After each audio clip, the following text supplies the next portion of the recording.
Bueno, buenas noches. Programa número 20 de Aquí Ahora, Espacio de Arquitectos. Y me acompaña un querido amigo y un joven, brillante arquitecto que es Gabriel Lanosa. Hola, ¿cómo estás, Gabriel? Excelente. ¿Excelente? ¿Estás contento? Estamos todos saliendo para la gente. Te agradezco, primero, ¿no? ¿Cómo le agradezco? Te agradezco. Yo te sentí de ustedes, que ya me sentía más viejo. Nunca te voy a respetar tanto. Bueno, me parece muy bien, me parece. Los arquitectos debemos ser respetuosos, si no haríamos un código de edificación, que entre paréntesis hay bastantes críticas con el código capital. Es una desgracia. Es una desgracia. Sí.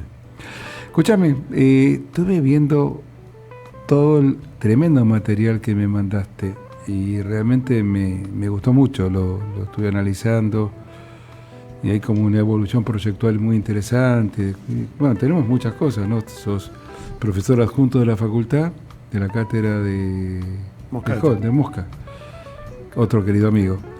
Y además tenés una cantidad de obras que me gustaría como charlarlas. ¿Viste algún programa vos o no? Sí. Viste, en realidad es simple. Vos sos el eje, o sea que comenzás todo tuyo el espacio, dale. No, pero pregúntame algo. Vos sos el conductor experimentado. ¿Cómo te va? Bueno, a ver, háblame de lo que quieras. Yo vi una obra que varios en algún foro internacional me preguntaron que era un hotel en Villa Gesell, en la 114. 114 y 3. 114 y 3. Y después vi algunas obras también muy interesantes, que casi muy minimalistas en algún tema, que me agradaron. Y hoy terminé de subir un mausoleo. ¿Tá? Bueno, supongo que son obras que siempre has hecho en equipo. Sí. Bueno, lo del mausoleo es como el máximo orgullo haber hecho eso. Eso fue un concurso por invitación y se eligieron 3 trabajos y de esos 3 trabajos surgió eso que se hizo. ¿Con quién trabajaste ahí? Sí, con Javier Fernández Castro y Afra y Fernández Prieto. Un grupo grande. Sí. Y fue muy bueno el proceso. Estuvo bárbaro hacerlo y para mí... ¿Quieres que pasemos algo? Dale. Hay un PowerPoint ahí, Jorge. Está claro que tenemos un problema serio. Yo sé que a vos no te gusta el fútbol, pese a que sos hincha de Boca y naciste en San Telmo, pero acá tenemos un conductor que es de Argentinos Juniors. Esto es un tema muy serio que no hemos podido resolver. Pero bueno, dejémoslo de lado, nadie es perfecto en esta vida. Podemos ver el PowerPoint El proyecto es una abstracción que devuelve al lugar en términos racionales, una interpretación arquitectónica basada en ciertos parámetros de valoración de las condiciones del sitio y del programa. Sí. ¿De quién es esta frase? Mía. ¿Tuya? Sí. No te decía que escribías tanto y largo. Es bastante corta la frase. Dale. No, bueno, pero eso es una definición general de lo que es el proyecto. De lo que es el proyecto. O sea, por lo menos como vos lo ves. Claro. Hombre, artificio, abstracción, interpretación. Este PowerPoint lo armó él. O sea, yo me encantó, sé que directamente lo mandé así. Sí, bueno, en realidad intenta explicar un poco el proceso por el que se llega al objeto, ¿no? Digamos, entre la primera línea quiere decir que existe un ámbito indominado, el hombre y su pensamiento, y el hombre frente a ese ámbito indominado produce un artificio. Siempre interpreta. O sea, esto de que siempre digamos, el proyecto es una interpretación, nosotros hacemos una interpretación de esa naturaleza, de esa realidad, en términos arquitectónicos. O sea, nosotros usamos un lenguaje que es el de la arquitectura, elegimos qué lenguaje usar, y hacemos un proceso de abstracción. La naturaleza esa es una condición. Cuando digo naturaleza, digo cualquier situación. Cualquier situación, me imaginé. La realidad, la naturaleza, el paisaje, la ciudad, es condición, el programa es condición, las normas son condición. De todo eso nosotros hacemos un complejo proceso mental que produce una interpretación arquitectónica. La tercera línea tiene que ver con la actualidad, dice ahí. Claro, digamos, ¿qué define hoy lo que hacemos con las condiciones, disciplinares que nos han influido? O sea, la modernidad por un lado y la posmodernidad por el otro.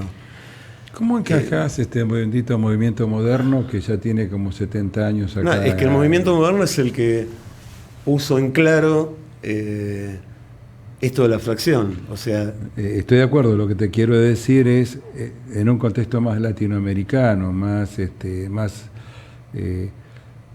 yo no quiero hacer un término que a veces usa casi peyorativo, más sudaca, pero yo lo tomo como un adjetivo calificativo. Yo soy sudaca y muy orgulloso de serlo, sí, a ver si todos. queda claro. Entonces, ¿cómo lo contextualizás en estas islas que en algún momento se produjo, producto de la caída del muro, y ahora tenés una bipolaridad o tripolaridad, si querés, en el mundo, y que en la arquitectura tiene consecuencias, ¿no? A ver, volvemos un momento atrás, sos tan amable. La abstracción contextualista. Claro, en realidad, haciendo una reducción, la modernidad producía una abstracción reduccionista porque frente a una situación aplicaba un modelo. O sea, no sé, Brasilia, ponerle. Es decir, responde al fundamento de la modernidad de manera casi acrítica. Vamos con eso, o vamos con Chandigarh. Va y en la India, Le Corbusier hace Chandigarh, bueno, con todos los preceptos del movimiento moderno. La posmodernidad, haciendo una reducción también, hace una reproducción contextualista. O sea, frente a un hecho de la ciudad, un hecho cualquiera, reproduce lo que existe.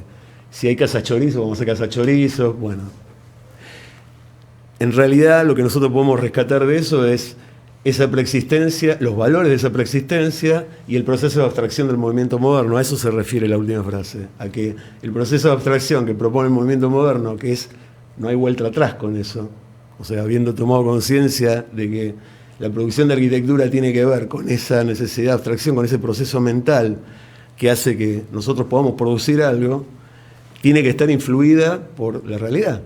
La realidad no es otra que todas estas condiciones que te aparecen, que son condiciones en Latinoamérica, en Europa, en Estados Unidos, donde sea que labures, vas a tener una condición que te va a estar dictando, digamos, de qué manera vas a producir.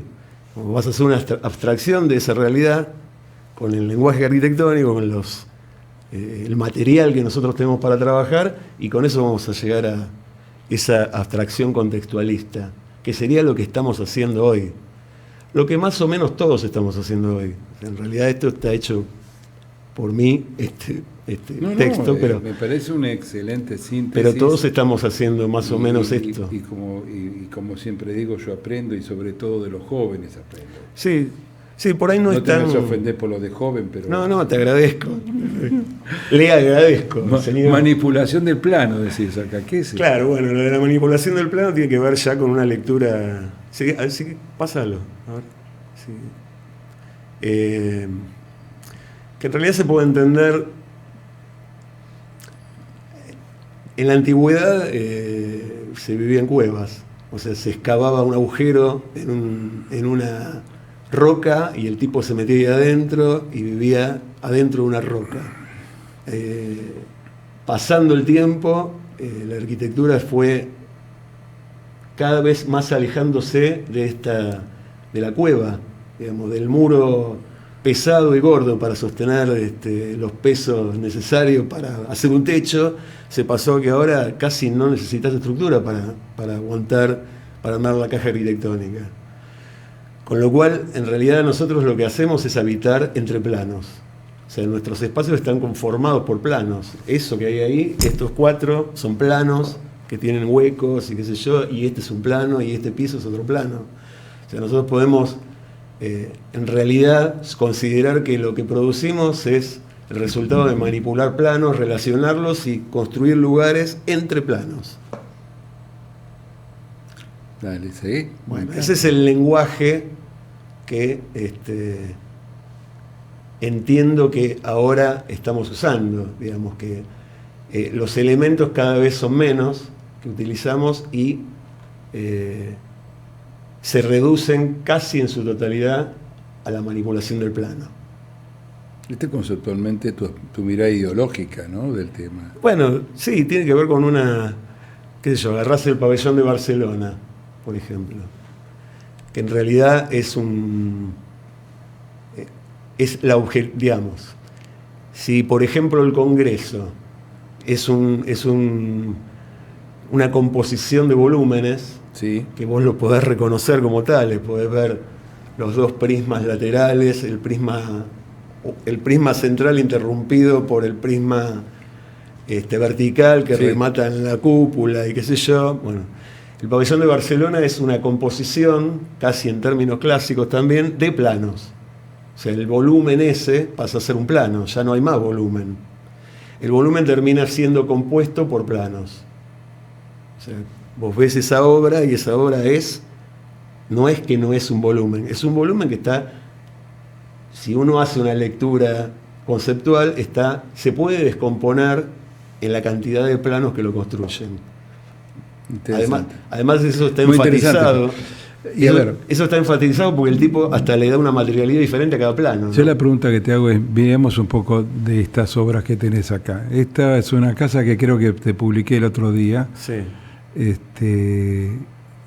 ¿Esta cuál es? Perdón. Esa es Santa Rita. Esta es Santa Rita. Y bueno, a ver... Si querés... volcame un poco esa mirada ideológica que es sumamente interesante que me estás planteando en este tipo de prismas donde hay una especie de sacabocado. Pasa, no hay problema. Donde básicamente lo que tenemos es un muy buen manejo de la volumetría, ¿no? y de otras cosas, pero quiero que me lo tires vos, no te lo tiro yo, dale. Sí, bueno, en realidad lo que muestra esa imagen es como una evolución de esta cuestión del manejo de la manipulación del plano. Porque la primera obra es una obra en donde es casi referida directamente a obras como el Pabellón de Barcelona. Digamos, los planos se reconocen, independientes, se componen y construyen una unidad. Por eso dice planos independientes compuestos, porque están puestos de tal manera y en tales proporciones que se termina de conformar la obra. La segunda obra es un sistema de planos compuestos. Claro. Ahora entiendo. No, la primera es un planos independientes. No, estoy leyendo la compuestos. segunda. La segunda es un sistema de planos compuestos. Esa es la que estaba leyendo en este Claro, momento. porque tiene un sistema de planos que conforma digamos, la espacialidad interior. Los planos horizontales que están dispuestos a diferentes alturas, entonces produce esa espacialidad compleja que, bueno, se puede llegar a percibir en el corte. Y después hay un plano envolvente, que es el que está dibujado de negro, que es como una especie de envolvente. Ahí está, digamos, la caja o la envolvente está desarrollada continua. Sí. ¿No? Envuelve este primer sistema de planos que están a diferentes niveles y conforma la unidad. O sea, hay dos sistemas que se componen y construyen la unidad. La cuarta obra, que es el Mausoleo de Perón, es un sistema de planos continuos, porque son todos planos que se disponen de tal manera que uno no puede encontrar la discontinuidad. O sea, uno no puede separar un plano del otro como en la primera. Claro. O sea, están puestos de tal manera que por una relación de arista, por materialidad, uno puso Es los un planos. sistema de plano continuo. Claro, y desaparece la independencia de la parte. Y la última son operaciones sucesivas sobre el sistema de planos continuos. O sea, hay como una caja conformada por planos, que es ese esquema de 4 imágenes que está ahí arriba. Sí. Esa caja se empieza a operar, se le quitan vanos, se opera en una deformación y bueno, da el resultado final. O sea, hay una serie de operaciones sobre la forma que está compuesta por planos. Todo esto en la búsqueda de la forma, fundamentalmente. Sí, lo que pasa es que esa búsqueda de la forma tiene que ver con condiciones. O sea, Está claro. Esto que estamos hablando es el proceso de abstracción. Es la maquinación que uno hace para lograr el proyecto, pero condicionado por la realidad, digamos, por un montón de condiciones que si querés... Yo vi una entrar. obra que me gustó mucho tuya, que es un prototipo de vivienda social. Jorge, hay una... Bueno, ¿esto qué es? Bueno, sigamos si quieren con esto. Sí, bueno, esto es lo que hablamos antes. O sea, esta es la primera de las que hablamos antes. Este es el Instituto Superior de Octubre. Esto es del año 2002, nos agarró en pleno quilombo. Esto fue tremendo. Pero bueno, acá, mirá, por ejemplo, ves el plano de ladrillo ese. Es un plano distinto del plano de fondo, está claro. Allá en la foto de arriba se ve el plano de fondo que se ve amarillo, que es de madera. Y la cubierta es otro plano. Claro, sí, y después sí. esta serie de pasarelas que hay, ves que se superponen, que se llegan a ver, se llegan a atisbar ahí en la segunda imagen, que digamos, están perforadas de diferente manera, se intersectan con los planos verticales y se conforma toda esa espacialidad. En esta foto de acá se ve también eso, ¿ves? Sí. Pero no pierden nunca su independencia, por materialidad, por la manera en la que están puestos, ¿viste? Hay como una serie de recursos para que se mantenga. Esta obra de él hace 17 años. Y sí. Pásame a la siguiente, Jorge, por favor. Te digo que estoy recontra disfrutando. Estas son más imágenes de la misma, ¿no? Sí, o sea, sí. ahí se ve, mirá, ¿ves? Por ejemplo, ahí tenés Ahí lo que estabas explicándome recién. los Sí. planos horizontales que conforman las pasarelas, que son de hormigón y hierro. Los planos verticales, el de atrás de madera, el lateral de ladrillo. Esto era una preexistencia, ¿eh? O sea, Sí, ahí, me imagino que sí. acá hay la fachada que daba, los muros laterales con arcos que daban. Pásame a la siguiente, porque tenemos mucho material para ver. Sí, incluso después está... Sigamos, separado. sigamos, porque esto ya... Esta es la de los planos compuestos, ¿no? Claro. Esta es la que me hablabas del envolvente recién, que ahora Está estirada. Mirá, está estirada. es un stretch, no sé por qué. Sí. Magia ha sido esto. Claro, acá lo que Me gusta mucho esta volumetría. bueno, sí, el tema del recurso digamos, la envolvente está perforada con huecos que son todos de la misma proporción. De distinto tamaño, pero de la misma proporción. Ah, no me había percatado. Claro. Anotámela como un error. Pero Bueno. está muy buena, ¿eh? No me había percatado de la proporción, digamos, que los vanos mantienen un rigor de una misma proporcionalidad. Sí. Sí, bueno, son todos Recursos que sí, tienen que ver con obviamente. el proceso de abstracción que uno hace para llegar al proyecto. ¿Esta de qué época es? Y esta es del 2006, no me acuerdo. No, porque yo lo que vi a lo largo... pasamos otra, por favor. Yo lo que vi esta que es... No, El mausoleo. Ah, el mausoleo. Sigamos. El mausoleo de vuelta. Este es el mausoleo, supongo. Sí, sí, claro. Esta es la obra que estás más orgulloso, ¿no? Y sí. Y bueno, sigamos. Lo que esta sacó un primer premio en el Colegio de Arquitectos, me acuerdo. Sí, en el 2016. Yo lo que vi fue una, por ahí vos que sos profesor de diseño, vi una marcada evolución proyectual. Y como que por eso cuando empezaste a explicar todo esto me pareció hiper interesante. Inclusive me permitió comprender mejor lo que estaba mirando. Bueno, esta es una obra que a mí me gusta mucho. Me acuerdo que fue tapa de una revista del Colegio de Arquitectos esta obra. Sí. Y que hoy cuando la veía más en detalle, me parece como que es más importante la foto lateral que la perspectiva que está abajo a la derecha, ¿no? Sí, sí. O abajo a la izquierda, depende de donde estemos mirando. ¿Podemos pasar a otra? Esta es de planos continuos también, ¿no? Sí. Bueno, acá se ve, porque en realidad uno podría decir, los planos verticales tienen cada uno su lógica. Digamos, el lateral que da al oeste tiene esas perforaciones que tienen que ver con la traba de ladrillo. Acá tengo que decir que esta obra, yo había viajado a Uruguay. El lado dieste. Y quedé loco. El lado dieste, el adio dieste, claro, se me trabó la lengua. Sí. Impresionante. Sí. Maestro impresionante de arquitectura. Por supuesto que no. La arquitectura rioplatense, la arquitectura uruguaya de una altísima calidad. Pero volvé. Volveré para atrás, por favor. Y te jugaste con el ladrillo. Esta lindo. está toda totalmente modulada con el ladrillo de pandereta. Incluso, bueno, es estructural, ¿no? O sea, ahí se armaron esos tabiques, son portantes. Pero no tiene cortes. O sea, todos los ladrillos están enteritos. Pero bueno, lo más importante es... o sea, modulaste todo en función de un ladrillo. Sí, la medida del ladrillo. La medida del ladrillo.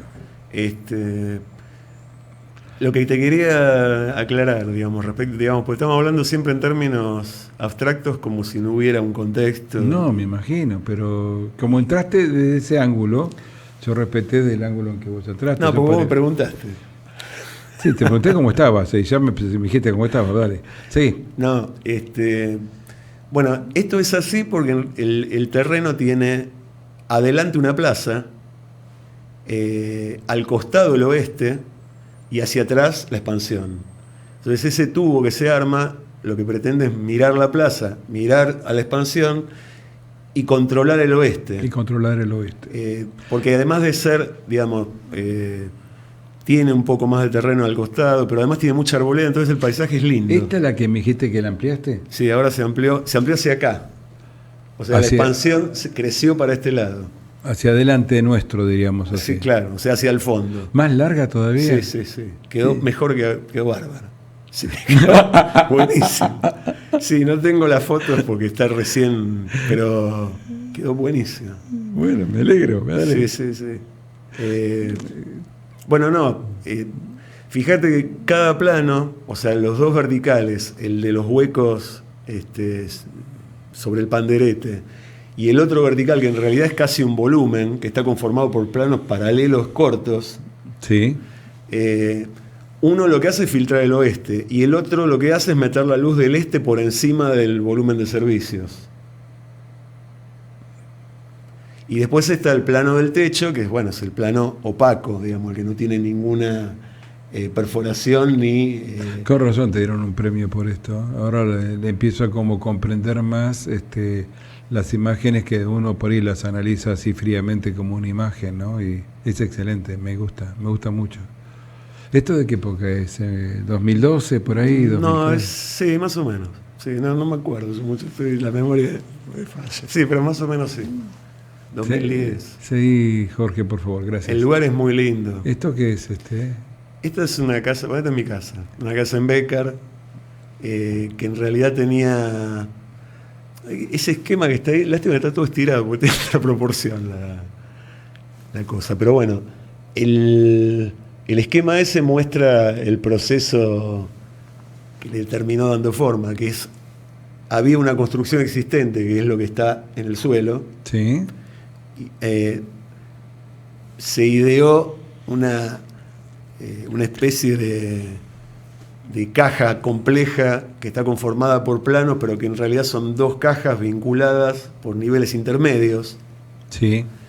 O sea, que en realidad son dos cajas que están armadas por dos planos paralelos que están a diferentes niveles. Y en el medio hay un tabique que toma toda esa altura y los cose. Y ese sistema de hormigón monolítico se apoya encima. Descansa, digamos, sobre lo existente. Claro, pero en realidad está levitando, porque en el medio está esa carpintería. ¿Ves lo que está en el medio? Es la carpintería que se ve ahí. ¿Ves esa doble altura? Sí. En la foto nocturna. O acá, ¿ves en la foto del medio? Sí. Bueno, el resultado de superponer el objeto de hormigón ese sobre la construcción existente dio ese espacio, que es el playroom. El espacio de la foto grande. El lindo espacio. Sí, está buenísimo. Lindo. Es el que más, es el lugar, digamos. El más se debe usar. Es el que más debes usar. Sí, es el que más se usa. Sí, las chicas lo usan todo el tiempo. Está bueno. Y además, digamos, de la diferencia de altura surge ese paisaje de arriba, que es un techo verde, que ahora tiene unos cactus que miden 2 metros, y les planté ahí que no sé qué hacer. Porque están creciendo de una manera violenta y te pinchás todo. Bueno, pero... ¿Por qué no le consultaste un paisaje? Es muy bueno, ¿no? Llegamos a la vivienda, el prototipo de vivienda social. Esta me gustó muchísimo. Sí. Bueno, además es un tema que a mí particularmente me gusta mucho. Sí.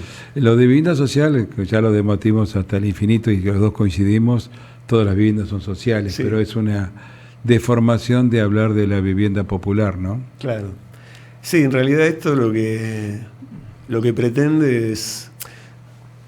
Pero en realidad hay muchas iniciativas de vivienda para resolver el problema de la vivienda popular, que es la vivienda, el prototipo, sobre un loteo.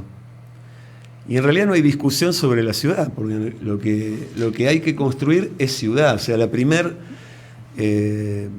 necesidad del tipo que no vive en la ciudad es vivir en la ciudad, no vivir en una casa que sigue no siendo ciudad. Entonces, me retrotraes a un diálogo que tuvimos en mi despacho allá en La Plata, cuando debatíamos exactamente que hacer vivienda es hacer ciudad. Claro, pero eso es literal, o sea, el tipo que no pasa solamente por el tema de servicios, de hacer construcciones lejos de los centros urbanos, carentes de servicios. No estamos hablando de ese tipo de ciudad, que también obviamente es absolutamente necesaria. Sí. Creo que estamos hablando de hacer ciudad dentro de la ciudad. Sí. O hacer ciudad donde no hay ciudad también. O sea, el tipo que vive en un barrio popular, pasillo de 1 metro, que no puede pasar la camilla, que le está circulando todo el orín por las calles, que no tiene un número en su casa, que no tiene una calle como corresponde. Estás hablando de una marginalidad. Bueno, lo que pasa es que hay muchas teorías que avalan o defienden lo folclórico de esta situación. Digamos, como que hay que consolidar esto porque el tipo que vive en esa situación ha logrado una identidad. Y la verdad que no. La verdad que es una visión psicobolche esa.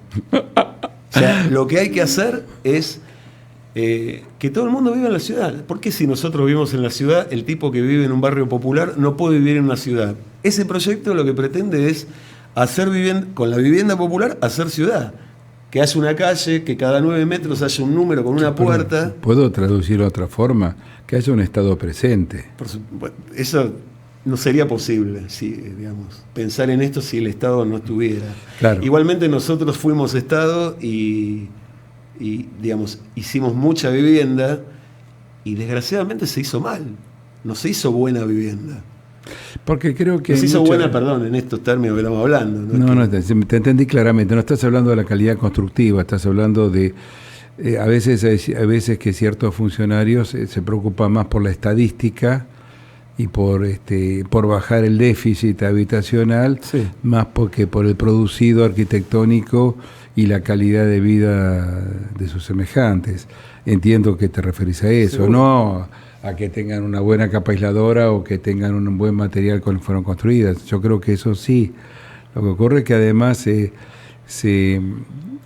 estereotipa, ¿no? Los prototipos, 43,20 metros cuadrados, y vos los mirás así, sí, ¿por qué no más? Y ¿por qué no menos? Y ¿por qué no debatimos, no? O sea, ¿por qué siempre somos presos de las leyes de India y de los loteos?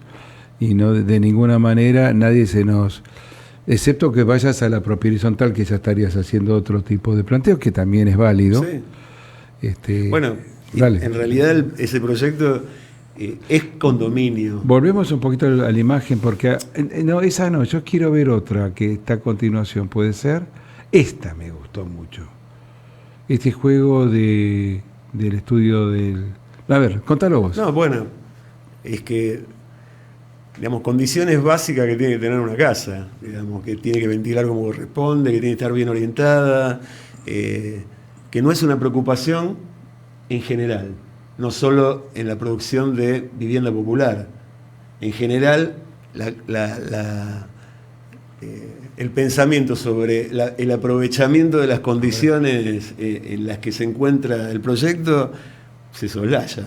Entonces, en este proyecto, todas las unidades están bien orientadas, todas tienen suelo, todas tienen un techo verde donde plantarse una huertita, todas tienen su propio lote. Y estás hablando de viviendas como apiladas no sé si es la palabra correcta, pero como articuladas espacialmente en altura, una sobre otra. No. Acá no estás hablando solamente en estos prototipos de una vivienda casi clásica en un lote propio. Claro, la diferencia es que digamos, el lote propio ese tiene 9x9. Y, digamos, por un proceso de ir girándolo, ir ubicándolo de tal forma que se te van generando, que por ahí en la imagen anterior se ve mejor. A ver, volvamos a la anterior. Eso se ve. Digamos, se van girando, entonces se van logrando diferentes situaciones de acceso, o entras por el patio, o entras por la puerta, entras por de diferentes formas a la casa, de manera de que siempre esa L que arma la casa está siempre bien orientada, siempre hacia la misma orientación, y el pulmón de manzana se reduce. Lo que te manda fundamentalmente es la orientación. Sí, la orientación es un tema. La construcción de ciudad es el tema fundamental. Digamos, sí, pero girar esto de esta manera para que siempre la orientación esté bien es casi un planteo básico del proyecto, ¿no? Sí, sí. Y siempre al hacer eso estás construyendo ciudad, es lo que estamos hablando. Es todo la vez. Porque estás haciendo calidad de vida. Que es la complejidad del pensamiento que tenemos que tener. O sea, uno tiene que pensar muchas cosas juntas, que es lo que siempre tratamos de hablar en la facultad respecto de... ¿Qué diseño sos adjunto? ¿Uno? Sí. Tal vez el más complejo de todos, ¿no? Puede ser. Todos tienen su complejidad. No, pero a ver, por lo menos en mi modesta impresión, yo he sido docente, pero de otro tema mucho más árido que era legal. Pero me da la impresión que es el diseño clave. Ahí le pusiste un... sí. Tenés que romper la cabeza. Tenés que romper la cabeza. Porque, digamos, se viene con... La verdad que la idea con la que se entra es bastante tergiversada de lo que es hacer arquitectura. Entonces, cuando vos caes con este discurso... ¿Querés que te cuente de mi época, lo tergiversada que era? No, bueno, la mía ni hablar. También podemos hablar de nuestras épocas. O sea, yo me formé en pleno posmodernismo. O sea, nosotros teníamos que trabajábamos con tipologías, lo que estaba bien era eso. Yo descubrí... Casi un dogma era. Sí, yo descubrí a Le Corbusier en diseño 3. Y lo descubrí porque trabajaba de cadete en un estudio de arquitectura y una tarea que me dieron fue organizar la biblioteca. Y el hombre tenía una buena biblioteca. Y tenía todo lo del momento moderno. Y digo, ¿qué es esto? No lo conocía, porque en la facultad no te lo mostraban. No existía. La antítesis de la mía. La antítesis, la mía... Bueno, afortunado. Claro, la pelea era si eras raitiano o le cobruseriano, ¿viste? Bueno, Más o sí. menos era así. Después, inclusive en el medio nos cayó todo lo que era Christopher Lynch. Kevin Lynch, Christopher Alexander, pero además el Archigram. Sí, bueno, por suerte la pelea la ganamos los Los cobruserianos, pero Sí. bueno, no, a mí Ray no me disgusta y el organicismo no me disgusta, ojo. No, como gusto, pero conceptualmente, digamos, lo que Más hacemos, el movimiento moderno lo que Argentina hacemos es- nosotros, o sea, la arquitectura argentina está basada en la obra de Le Corbusier. Absolutamente. Más que, yo diría en la obra de Le Corbusier, ni siquiera en el movimiento moderno, en la obra de Le Corbusier. Porque el movimiento moderno tiene, qué sé yo, lo tiene Agropius, lo tiene Sí, Mies. de acuerdo, claro. Bueno, y la influencia de esos es bastante menor que la influencia de Le Corbusier. Bueno, cuando conocí a Le Corbusier por motu propio, Esa foto que se te me saqué, rompió la cabeza. esa foto que te saqué y que te puse, estabas en En la la casa rampa Curuchet. de la casa Curuchet. Bueno, nosotros vamos todos los años a Casa Ya Curuchet. sé, hombre. Eh, No me pasa nunca a visitar, pero bueno, es otro tema al margen. ¿A dónde? Si vos no vivís ahí. No, estoy al lado. Pero voy los sábados, uno no está los sábados. Los sábados. Claro. Nada, bueno, Y sí. con razón. Sí, no, sí, por porque los chicos de la noche trabajan. Yo, sí, me acuerdo de yo eso. también trabajo. Eso es bueno. A ver, veamos otra cosa, si es tan amable. La otra cosa que te quería decir es que este proyecto también está conformado por un sistema de planos continuos. O sea, hay una, fíjate ese esquemita que está ahí, Sí. hay un primer sistema de planos que conforma, digamos, el loteo o los recintos de 9x9, un segundo sistema menor que conforma los patios y al superponerse se conforman los patios y las unidades, que es uno más ese, Sí. digamos, el primero más el segundo da Y te da el ese- tercero. Claro. Esto es digamos, el proceso proyectual que le da forma a todas estas ideas que tienen que ver con la construcción de la ciudad, con dignificar al tipo que tiene que volver a vivir en la ciudad, la orientación, todas las cosas que estuvimos hablando, ¿no? Vos sabés que acá hay un programa, aparte del que estás participando, que se llama Rock a la Carta. Y todos los sábados acá hay distintos grupos de rock que vienen y tocan. Ajá. Estás invitado cuando quieras, Bueno. para disfrutar los rock, blues y demás. Bueno, volvamos al tema. A ver, hablamos de vivienda social, hablamos de los planos continuos, hablamos de estos proyectos de 9x9, que recién fuera de cámaras me decías que lo habías hecho para la cava y que en realidad tu planteo era de hacer de a dos. No, bueno, en realidad tiene esa flexibilidad. O sea, podés agarrar y hacer 200 juntas o podés hacer de a una. O sea, podés ir reemplazando casilla por casa, generando huecos, construir otra, generar hueco, construir Sí, otra. porque además estás hablando de una parcela de 9x9. Por supuesto, son unidades independientes. En realidad, funcionan como unidades Sí, independientes. digamos, no estoy hablando de parcelas en términos de agrimensura, Sí, sí, sí. sino de... El tamaño. El tamaño del módulo de tierra y persona, Sí, ¿no? sí, es perfectamente manejable. O sea, es algo que sirve para, digamos... ¿Qué crítica recibiste de esto? ¿Desde qué ángulo? Porque que recibiste críticas, yo lo sé, pero Sí, sí. Bueno... esta es tu oportunidad para devolver alguna no, crítica. bueno, tiene que ver con encontrar valores en la pobreza, que en realidad son cosas que hay que mejorar, digamos, no perpetuar. O sea, las condiciones de vida de una... Que no tiene nada que ver con el arraigo, ¿no? O sea, un tipo que No, vive no. ahí quiere vivir en ese lugar. Bueno, lo Eso- que eso pasa es te- que una cosa es que sea arraigo y el Sí. tipo esté afincado en un lugar, y otra cosa es que vos lo condenes a un contextualismo de pobreza. tal cual. Creo que estamos discutiendo es un poco eso, eso el tema. Pero la crítica arquitectónica, ¿desde qué ángulo fue?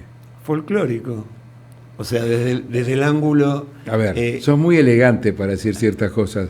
¿Qué es folclórico? Bueno, que el habitante se identifica con determinadas situaciones que se dan en esos barrios y que por lo tanto hay que tratar de conservarlas.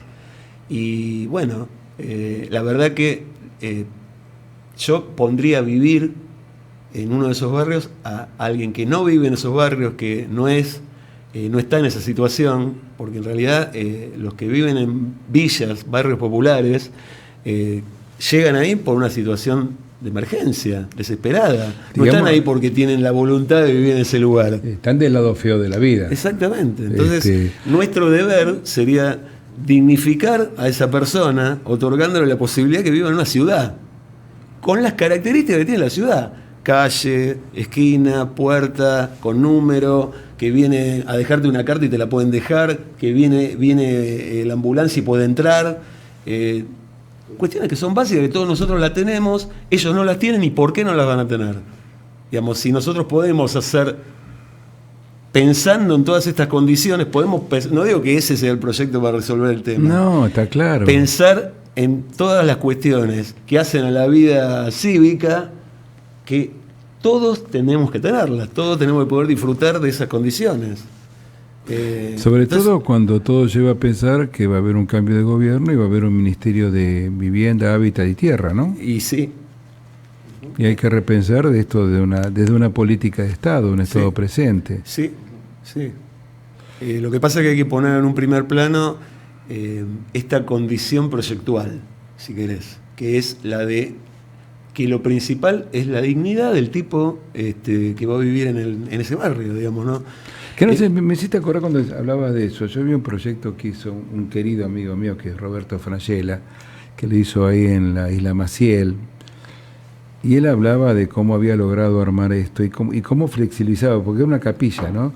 Y el espacio, como casi vendría a ser el nártex, por decirlo así, estaba usado como un espacio comunitario, de golpe abrían las puertas, y eso sí se da, hasta te diría, en la etnia que por ahí particularmente estaba ubicada en ese lugar, que son condiciones que uno puede rescatar, ¿no? Pero no son condiciones que excluyan a una calidad de vida. No, porque obviamente. Y con el padre Paco lo hacía. Bueno, es que esas, digamos, llegado el momento de tener que proyectar en determinada situación, se verá cuál es la situación, y este tipo de cuestiones más vale que las rescatás. Sí, acá son hasta paradigmas culturales. Esto no, de lo no que significa, a ver, los paradigmas culturales que pueda tener ciertas o determinadas etnias forman parte de su costumbre y su cultura, y uno lo tiene que respetar. Sí, por supuesto. Lo que ocurre es que no significa que, digamos, yo me imagino que lo que ha recibido son críticas formales. Sí, o barrocas. Lo que pasa es que ese proyecto es como un manifiesto. Yo te explico porque a mí el tema de vivienda social o vivienda popular es un tema que me apasiona y me gusta, y me gustó mucho ese trabajo. Entonces me imaginé que te deberían haber criticado aspectos absolutamente casi superficiales, sin entrar en la profundidad de lo que estabas planteando. Sí, sí, bueno, es más o menos de lo que estábamos hablando, porque es bastante superficial esta crítica que digo que esto tuvo, ¿no? La identificación con el pasillo, con la cosa medieval que pueda llegar a tener. A la Villa 31 llevan a los turistas para que la vean como una cosa exótica. Yo no puedo creer. Bueno, vos sabías eso, ¿no? Puede ser un negocio. Y algunos muchachos esto también lo ven como un negocio. ¿De qué quieres hablar? Dale, ya estamos avanzando. ¿Cuánto tenemos? Nos quedan 7 minutos de programa. Mirá qué rápido se te pasó. De rock. El rock.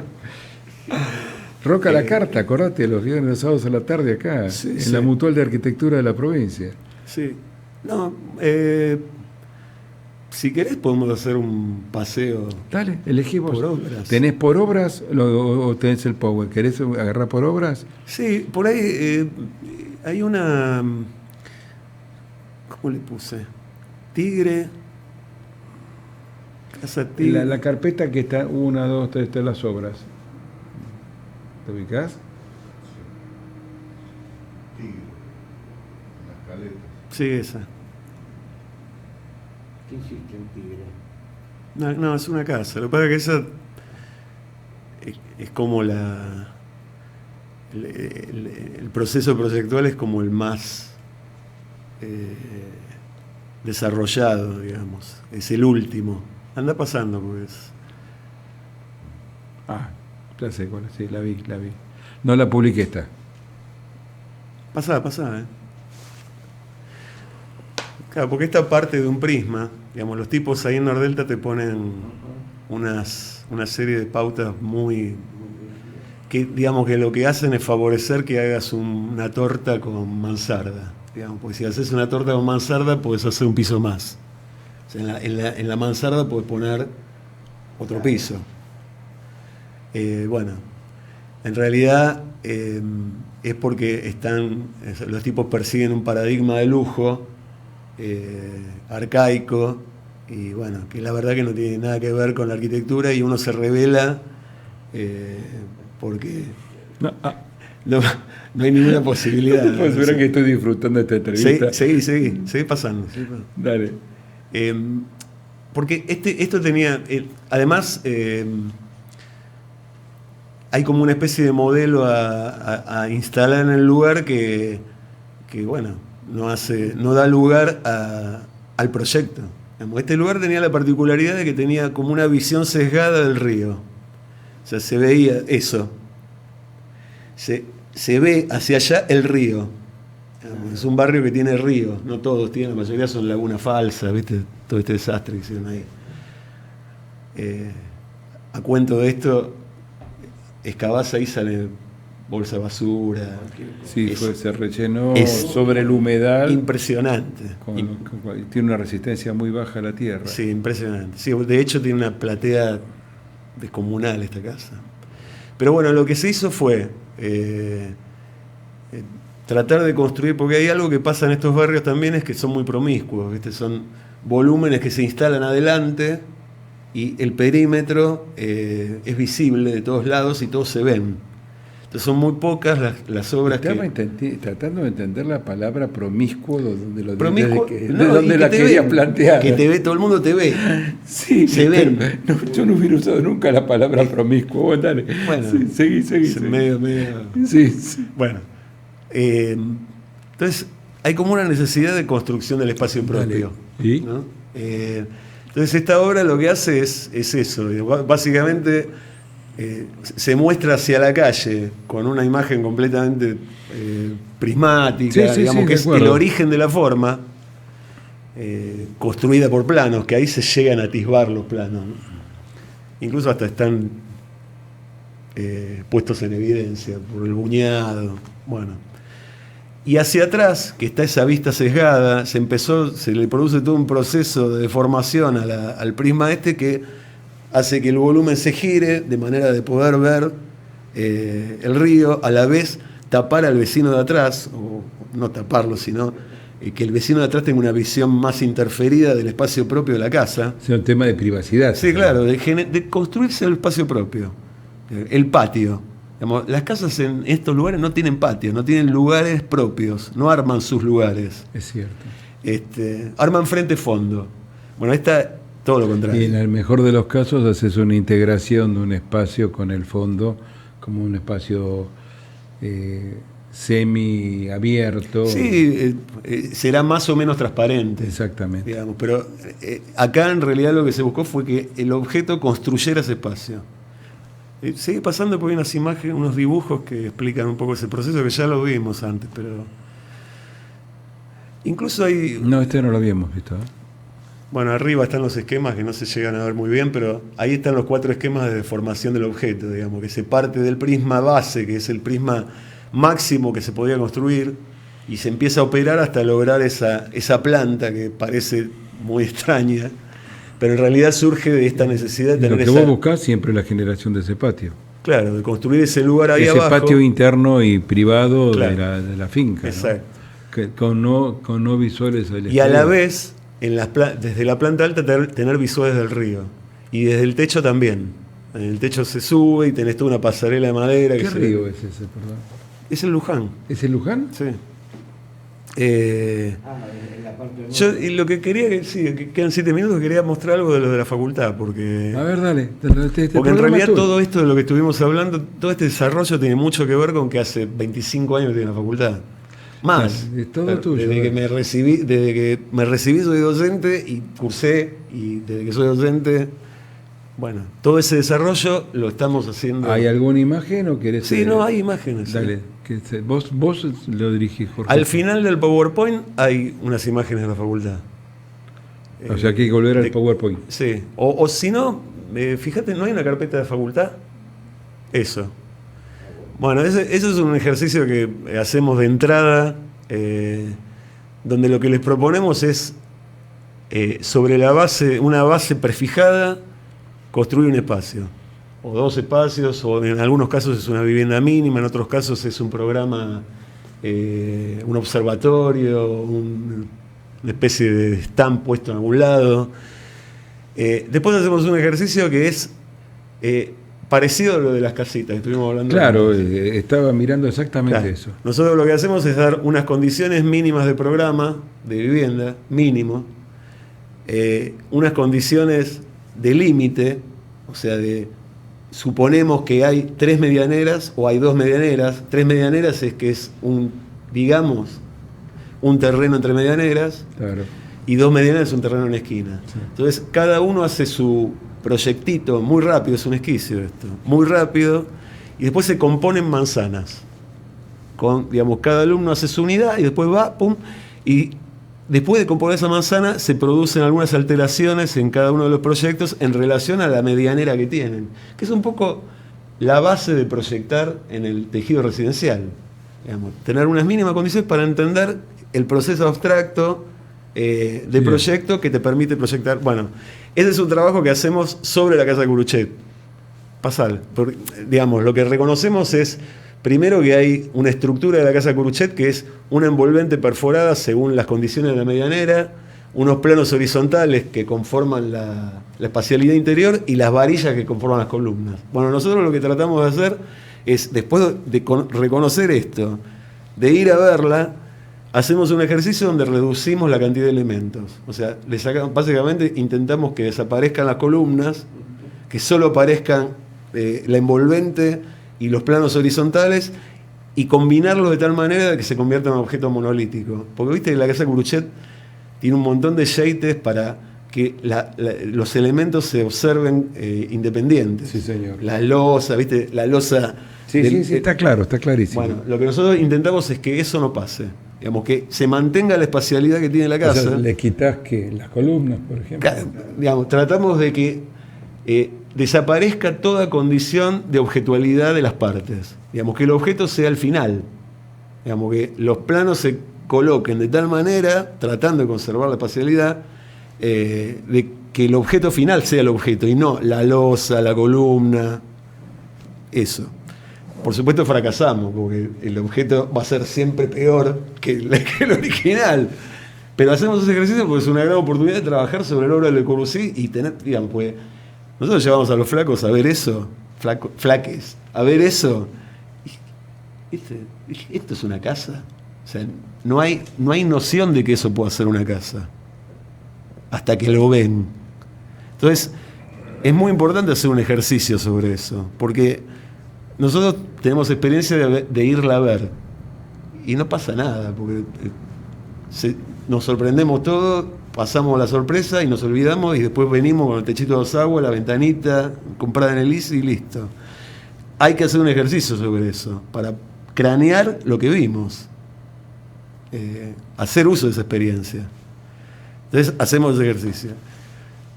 Volver al anterior, si podés.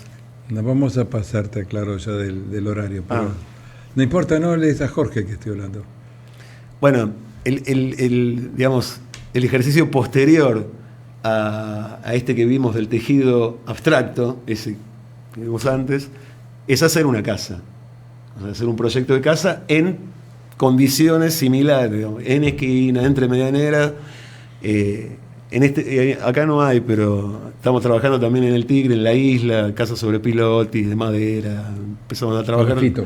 Palafíticas, claro. segundo, bueno, en realidad quería mostrar esto para que se vea la relación entre esto que hacemos en la facultad y lo que estamos mostrando como obras, claro. Digamos, o sea, hay una coherencia.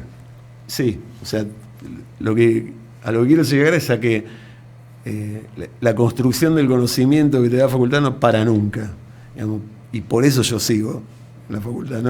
No es tanto porque vamos a enseñar, nosotros vamos a aprender a la facultad, seguimos aprendiendo, y de ese aprendizaje, por añadidura, hay un aprendizaje a los muchachos. Y por otro lado hay una acción en la realidad que modifica desde una mirada, porque lo que está generando es poder concretar una mirada ideológica. Sí, por supuesto.